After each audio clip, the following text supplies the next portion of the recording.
Dear students, welcome to CS crux. आज का हमारा टॉपिक है what is heuristic search and heuristic function in artificial intelligence.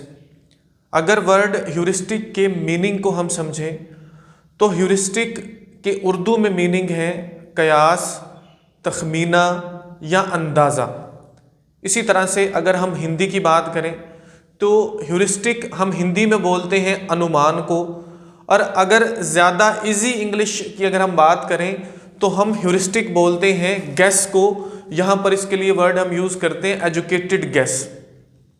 जबकि जो ह्यूरिस्टिक सर्च है ये आर्टिफिशियल इंटेलिजेंस की एक प्रॉब्लम सॉल्विंग टेक्निक है, प्रॉब्लम सॉल्विंग मेथड है, जो सर्च स्पेस को एक्सप्लोर करने के लिए ह्यूरिस्टिक फंक्शन को या ह्यूरिस्टिक वैल्यू को यूज़ करती है ताकि ज़्यादा fastly, more quickly search space को एक्सप्लोर किया जा सके और अपनी गोल स्टेट तक पहुंचा जा सके।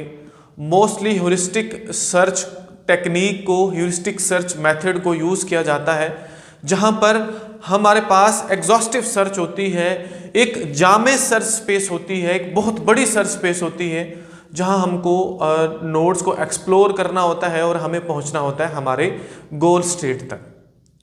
अब यहां पर एक वर्ड यूज़ हो रहा है ह्यूरिस्टिक फंक्शन।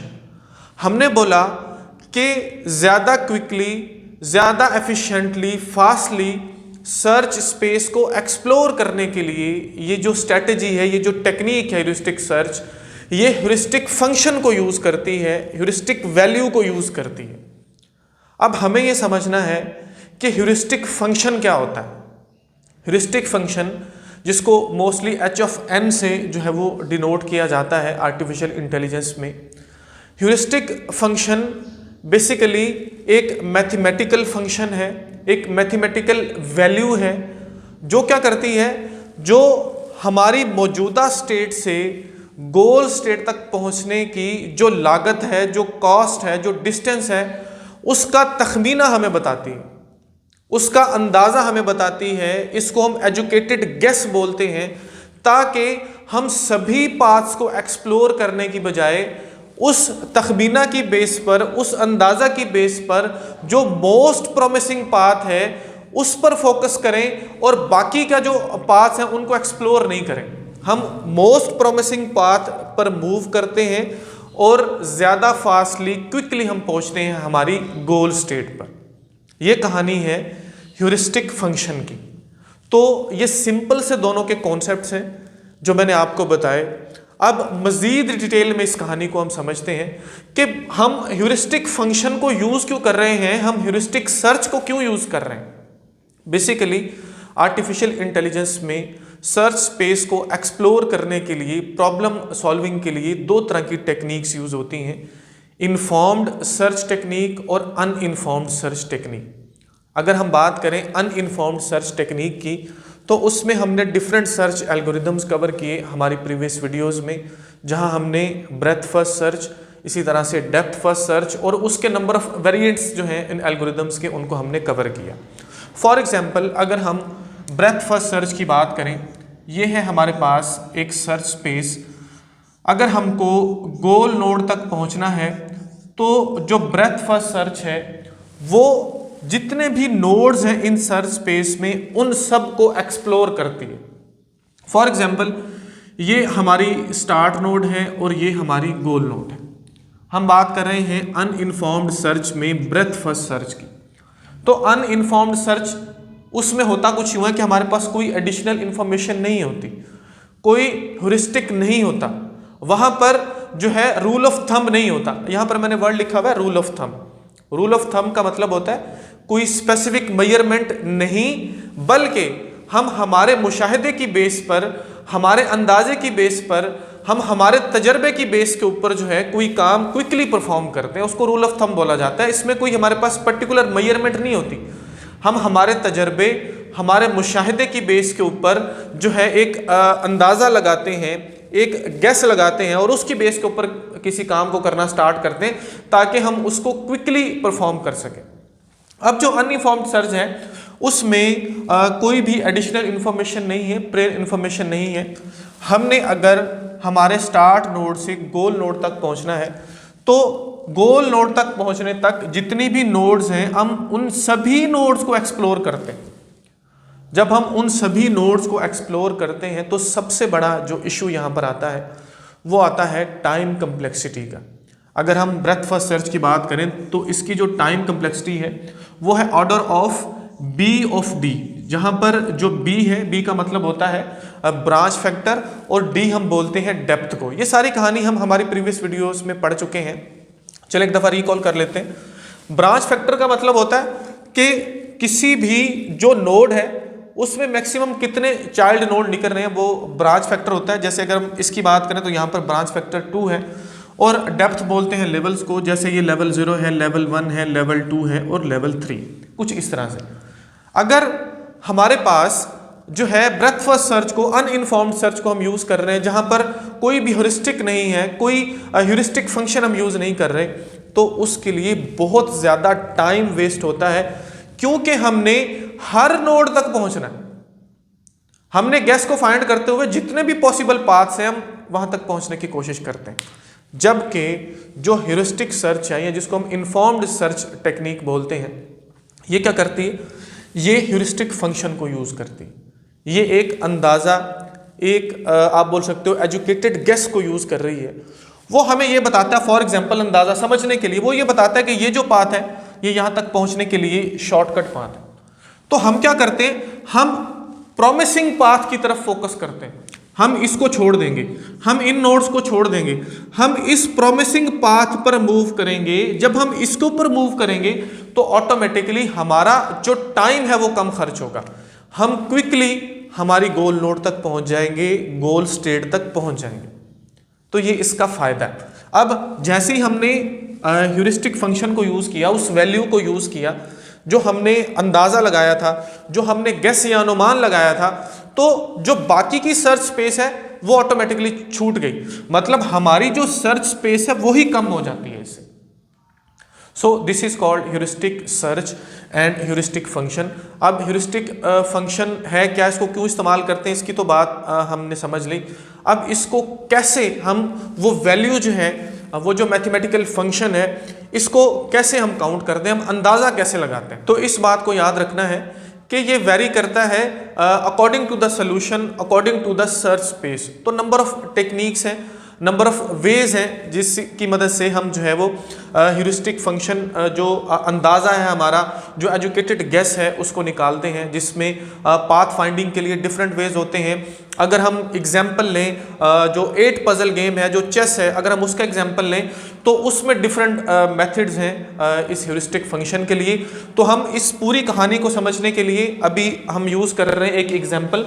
वो जो एग्जाम्पल है वो है 8 पजल गेम की, ताकि जो कहानी है वो अच्छे से हमको समझ आ पाए।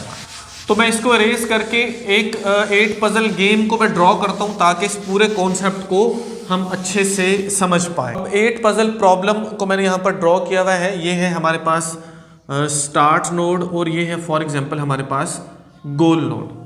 हमको स्टार्ट नोड से गोल नोड तक पहुंचना है। 8 puzzle problem basically artificial intelligence का एक क्लासिकल प्रॉब्लम है, जहां पर हमारे पास 3x3 का ग्रिड होता है और उसमें जो 8 टाइल्स होती हैं वो नंबर्ड होती हैं और एक एम्प्टी टाइल होती है। हमने उस एम्प्टी टाइल को मूव करना होता है।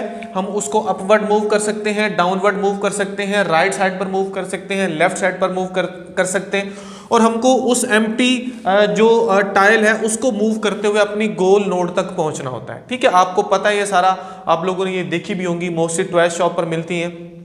8 puzzle problem, 15 puzzle problem, 24 puzzle problem, ये मोस्टली आर्टिफिशियल इंटेलिजेंस में यूज होती हैं। अगर फॉर एग्जांपल हम ब्लाइंड सर्च या अनइन्फॉर्म्ड सर्च की मदद से इस प्रॉब्लम को सॉल्व करते हैं, हम हमारी स्टार्ट नोड से गोल नोड तक पहुंचने की कोशिश करते हैं, तो हमारे पास यहाँ पर अगर हम देखें तो हम 4 तरह की मूव्स कर सकते हैं। हम इसको अपर साइड पर मूव कर सकते हैं, हम इसको लोअर साइड पर मूव कर सकते हैं, हम इसको राइट साइड पर मूव कर सकते हैं।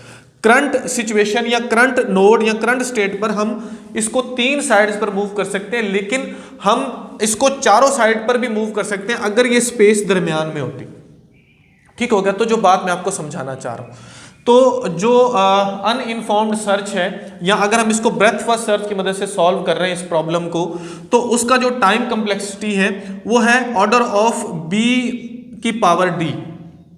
अब अगर ये जो टाइल है, ये टाइल अगर दरमियान में होती, फॉर एग्जांपल चले मैं इसको आपको दिखा देता हूं, अगर ये यहां पर होती हमारी स्टार्ट नोड या कोई भी नोड है फॉर एग्जांपल, तो हम इसको 4 साइड्स पर मूव कर सकते हैं। 4 साइड्स पर मूव करने का मतलब है कि हमारे पास एक स्टेट तो वो हो सकती है जिसमें ये जो टाइल है वो राइट साइड पर हो। चले मैं बना लेता हूँ 6 4 3 1 2 और 7 5 8, ठीक हो गया।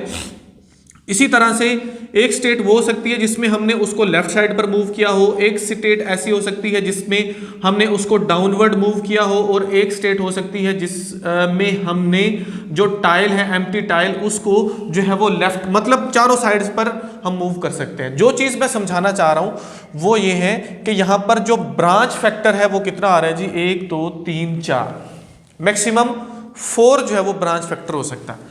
तो 4 की पावर d, d क्या है, d है डेप्थ। अब डेप्थ की अगर हम बात करें तो यहां पर जो डेप्थ है वो बहुत ज्यादा, मतलब जितने भी अगर हम यहां पर बनाते जाएं नंबर्स, तो मेरे ख्याल में इस 8 जो हमारे पास प्रॉब्लम है, 8 पजल प्रॉब्लम, इसके अंदर भी जो डेप्थ्स हैं वो काफी नंबर्स उनके हो सकते हैं, मुझे एग्जैक्टली नहीं पता।